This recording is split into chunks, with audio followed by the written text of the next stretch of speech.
अगर आपने ऑपरेशन सफेद सागर अभी तक नहीं देखी है तो मेरे हिसाब से आपको इस वेब सीरीज को एक चांस जरूर देना चाहिए। और इसका कारण सिर्फ ये नहीं है कि ये कारगिल वॉर पर बनी है। रीजन ये है कि पहली बार इंडियन एयरफोर्स के पर्सपेक्टिव से कारगिल वॉर को इतने डिटेल वे में स्क्रीन पर दिखाया गया है। इससे पहले हमने कारगिल वॉर पर एलओसी कारगिल, लक्ष्य, शेरशाह जैसी मूवीज देखी हैं, लेकिन उनमें प्राइमरी फोकस आर्मी और ग्राउंड कॉम्बैट पर रहा।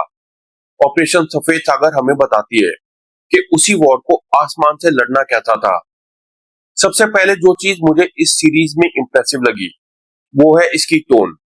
सीरीज अननेसेसरी चेस्ट हम्पिंग या फिर ओवर द टॉप जिंगोइज्म पे डिपेंड नहीं करती। आपको हर दूसरे मिनट पर हिंदुस्तान जिंदाबाद, पाकिस्तान मुर्दाबाद ऐसे डायलॉग देखने को नहीं मिलेंगे। इंस्टेड फोकस है प्रोफेशनलिज्म, स्ट्रैटेजी, डिसिप्लिन और डिसीजन मेकिंग पर। और ऑनेस्टली आर्म फोर्सेस को समझने के लिए ये अप्रोच ज्यादा इंटरेस्टिंग है। वो सिर्फ इमोशन से नहीं लड़ी जाती, उसमें planning, intelligence, technology, training, timing और प्रेशर के अंदर डिसीजन मेकिंग सब कुछ मैटर करता है। Jimmy Shergill as Tony Dhanoa and Siddharth as squadron leader Ajay Ahuja stand out because they are shown as professionals rather than superheroes. Jimmy Shergill का कमांडिंग ऑफिसर वाला character short spoken, composed और लीडरशिप ओरिएंटेड है। वो unnecessary aggression नहीं दिखाता, लेकिन जब डिसीजन लेना होता है तो ओनरशिप लेता है। सिद्धार्थ का पायलट कैरेक्टर भी रिलेटिवली रिसेंट है। इस टाइप की पोर्ट्रेल से एक इंपॉर्टेंट लेसन मिलता है। रियल करेज का मतलब हमेशा लाउड होना नहीं होता, कभी कभी प्रेशर में काम रहना भी करेज है। सीरीज का दूसरा मेजर रीजन है एयरफोर्स की वर्किंग को समझना। आर्मी और एयरफोर्स को हम अक्सर एक ही मिलिट्री फ्रेमवर्क में देख लेते हैं, लेकिन दोनों की ऑपरेशनल रियलिटीज कंप्लीटली अलग हैं। ग्राउंड पर सोल्जर जिस एनवायरनमेंट में फाइट करता है, कॉकपिट में पायलट के सामने प्रॉब्लम्स पूरी तरह से अलग होती हैं। High altitude, limited oxygen, aircraft performance, enemy fire, missiles, target identification और स्प्लिट सेकंड डिसीजन, ये सब एक साथ मैनेज करना पड़ता है।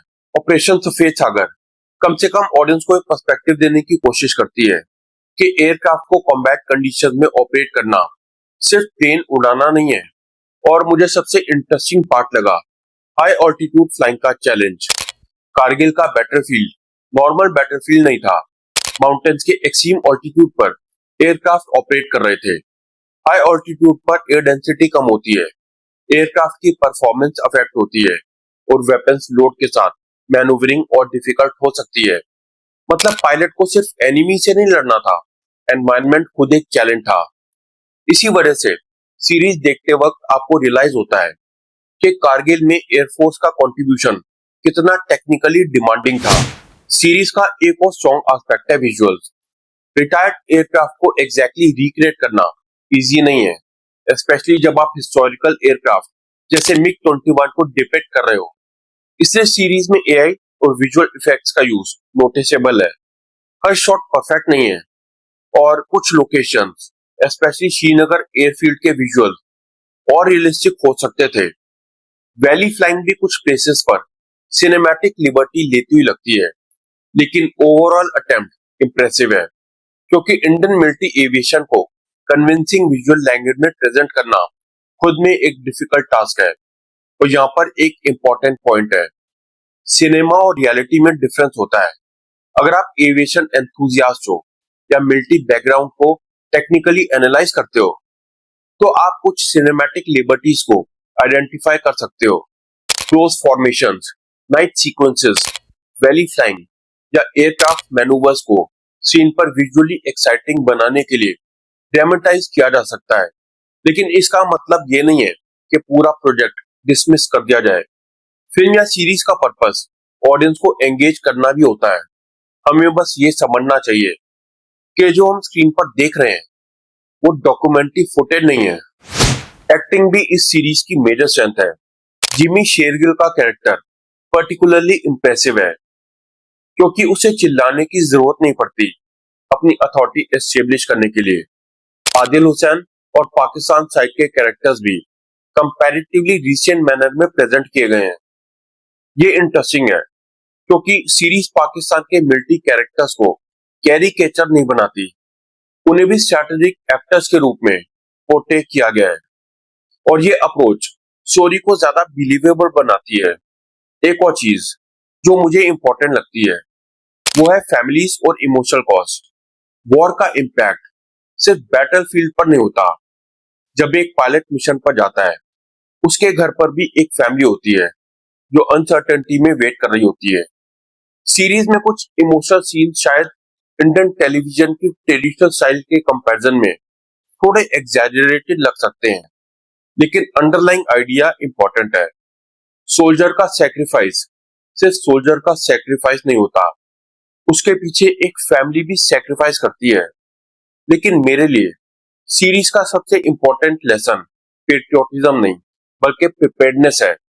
कारगिल वॉर को हम जनरली कारगिल विजय के नाम से याद करते हैं और ऑब्वियसली विक्ट्री सेलिब्रेट करना बिल्कुल नेचुरल है, लेकिन विक्ट्री को सेलिब्रेट करने के साथ साथ उस वॉर से अनकंफर्टेबल क्वेश्चंस भी पूछने चाहिए। इंटेलिजेंस फेलियर कहाँ हुआ? एनिमी इन्फिल्ट्रेशन को पहले आइडेंटिफाई क्यों नहीं किया गया? हाई ऑल्टीट्यूड वॉरफेयर के लिए हम कितने तैयार थे? एयरफोर्स को किस पॉइंट पर डिप्लॉय करना पड़ा? टेक्नोलॉजी और इंटेलिजेंस में क्या गैप्स थे? ये सवाल पेट्रियोटिज्म के अगेंस्ट नहीं है। इनफैक्ट यही रियल पेट्रियोटिज्म है। अगर एक कंट्री अपनी मिस्टेक्स को एनालाइज नहीं करेगी तो फ्यूचर में सेम मिस्टेक्स रिपीट हो सकती हैं। सीरीज में इंटेलिजेंस का एंगल भी इसी वजह से इंपॉर्टेंट है। शुरुआत में एनिमी प्रेजेंस और एक्चुअल सिचुएशन को लेकर कंफ्यूजन था। एनिमी को इनिशियली जिस तरह परसीव किया गया उसमें सिग्निफिकेंट अनसर्टेनिटी थी और वॉर में इंटेलिजेंस फेलियर का कॉस्ट एक्सट्रीमली हाई होता है। एक एजेंसी की मिस्टेक का इम्पैक्ट ग्राउंड पर सोल्जर्स को फेस करना पड़ सकता है। इसलिए मॉडर्न वॉरफेयर में इंटेलिजेंस और सर्वेलेंस कितने इंपॉर्टेंट है ये सीरीज इनडायरेक्टली समझाती है। और टेक्नोलॉजी का एंगल भी इंपॉर्टेंट है। आज के टाइम में वॉरफेयर सिर्फ गन्स, टैंक्स और फाइटर जेट्स का गेम नहीं है। Satellites, drones, precision weapons, navigation systems, intelligent networks और कम्युनिकेशन टेक्नोलॉजी इंक्रीजिंगली इंपॉर्टेंट हो चुके हैं। कारगिल के टाइम जीपीएस डिपेंडेंस और नेविगेशन चैलेंजेस एक मेजर इशू थे।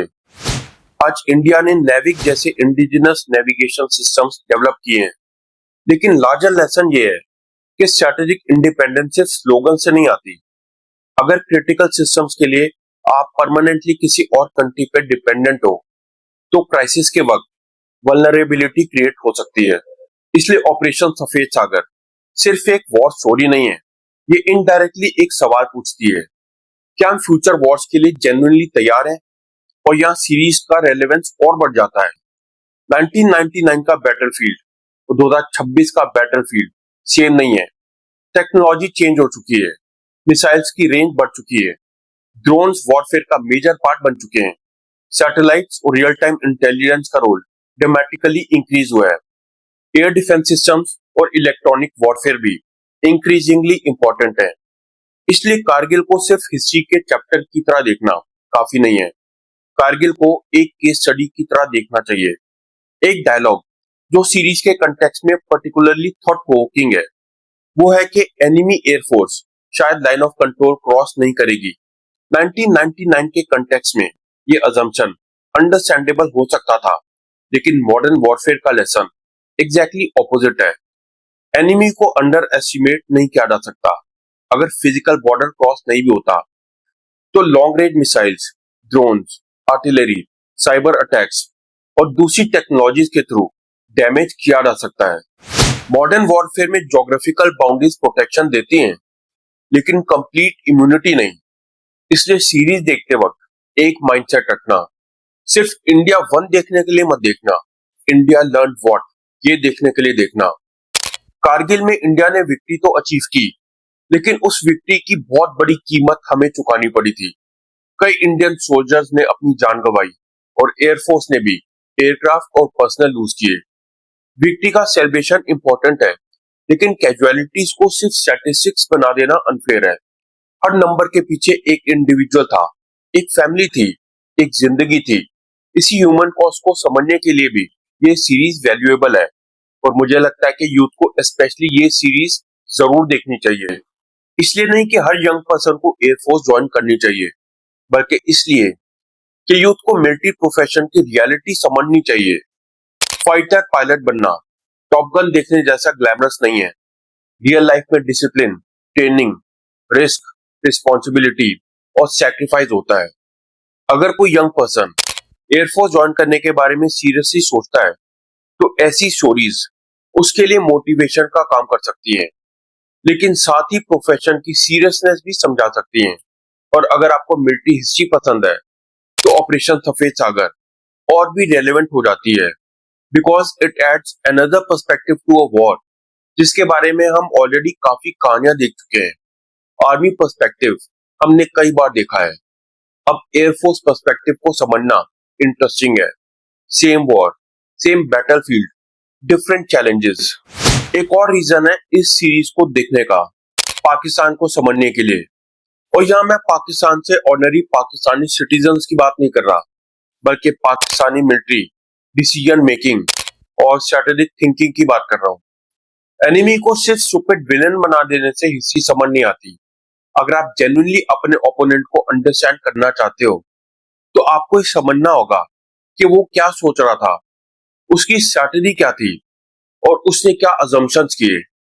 आप अपने दुश्मन को रिस्पेक्ट कर सकते हो without agreeing with them.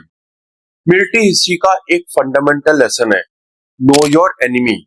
Hate और अंडरस्टैंडिंग ऑपोजिट चीजें नहीं है। आप किसी देश की मिलिट्री स्ट्रैटेजी को ऑब्जेक्टिवली स्टडी कर सकते हो without supporting it. In fact professional militaries इसी तरह का एनालिसिस करती हैं और इसी कारण से मुझे लगता है कि इंडिया पाकिस्तान कॉन्फ्लिक्ट को सिर्फ इमोशनल लेंस से देखना डेंजरस है। पेट्रियोटिज्म जरूरी है, लेकिन स्ट्रैटेजिक थिंकिंग उससे भी ज्यादा इंपॉर्टेंट है। अगर हम हर कॉन्फ्लिक्ट को सिर्फ वी गुड दे बैड के फॉर्मेट में कंज्यूम करेंगे तो हम उस कॉन्फ्लिक्ट से एक्चुअल लेसन्स नहीं सीख पाएंगे। ऑपरेशन सफेद सागर की इम्परफेक्शंस भी हैं।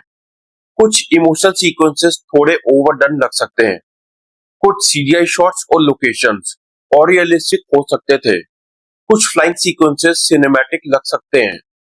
टेक्निकल ऑडियंस को कुछ इनएक्यूरेसीज या लिबर्टीज नोटिस हो सकती हैं, लेकिन despite these limitations the attempt is appreciable, क्योंकि फाइनली इंडियन ऑडियंसेस को मिलिट्री स्टोरीज का बेटर स्टैंडर्ड डिमांड करना चाहिए। देखो, जब ऑडियंस मैच्योर होगी तो फिल्म मेकर्स भी मैच्योर स्टोरी टेलिंग डिलीवर करेंगे। हमें सिर्फ लाउड नेशनलिज्म नहीं चाहिए, हमें वेल रिसर्च नेशनलिज्म चाहिए। हमें सिर्फ चेस्ट थंपिंग नहीं चाहिए, हमें स्ट्रैटेजी भी समझनी है। हमें सिर्फ विक्ट्री नहीं देखनी, हमें कॉस्ट भी देखनी है। और अगर एक वेब सीरीज ये कन्वर्सेशन स्टार्ट कर देती है तो उसका पर्पस सक्सेसफुली अचीव हो गया। तो मेरा सवाल है, why should you watch operation Safed सागर? क्योंकि ये कारगिल को एक नए एंगल से दिखाती है, क्योंकि इंडियन एयरफोर्स के रोल को मेन स्ट्रीम ऑडियंस के सामने लाती है, क्योंकि इसमें military leadership, aviation, intelligence, technology और सैक्रिफाइस के मल्टीपल लेयर्स हैं, क्योंकि ये आपको सिर्फ इमोशनल नहीं करती बल्कि कुछ क्वेश्चंस भी पूछने पर मजबूर करती है। और सबसे इंपॉर्टेंट, क्योंकि कारगिल सिर्फ एक व्यक्ति की स्टोरी नहीं है, कारगिल एक लेसन है प्रिपेयर्डनेस का, इंटेलिजेंस का, टेक्नोलॉजी का, लीडरशिप का। और सबसे बड़ा लेसन, एनिमी को कभी भी अंडर एस्टिमेट मत करो। अगर आपने अभी तक सीरीज नहीं देखी है तो इंडिपेंडेंस डे के आसपास इसे देखना एक अच्छा ऑप्शन हो सकता है। अराउंड 4.5 आवर्स का कंटेंट है, तो टेक्निकली एक लॉन्ग मूवी के एक्सपीरियंस की तरह इसे कंज्यूम कर सकते हो। और अगर आप ऑलरेडी देख चुके हो तो मुझे वाकई में जानना है कि आपको सबसे स्ट्रॉन्ग एस्पेक्ट क्या लगा। Acting, aerial combat, emotional story telling, AI visuals, या फिर कारगिल का स्ट्रेटेजिक पर्सपेक्टिव? कमेंट्स में बताना। और एक लास्ट थॉट के साथ वीडियो एंड करूंगा। कारगिल की विक्ट्री को सेलिब्रेट करना जरूरी है, लेकिन उस विक्ट्री से सीखना उससे भी ज्यादा जरूरी है, क्योंकि एक स्ट्रॉन्ग नेशन वो नहीं होता जो सिर्फ वॉर जीत सकता है। स्ट्रॉन्ग नेशन वो होता है जो हर वॉर के बाद अपनी वीकनेसेस आइडेंटिफाई करे, टेक्नोलॉजी इंप्रूव करे, इंटेलिजेंस स्ट्रेंथन करे और नेक्स्ट चैलेंज के लिए और बेटर प्रिपेयर्ड हो। इसी पर्सपेक्टिव से देखो operation Safed Sagar. Watch it for the war, watch it for the air force, but most importantly watch it for the lessons. अगर वीडियो अच्छा लगा हो तो इसे लाइक करें, शेयर करें और चैनल को सब्सक्राइब करें। मिलते हैं मेरे अगले वीडियो में, तब तक अपना ख्याल रखें। जय हिंद।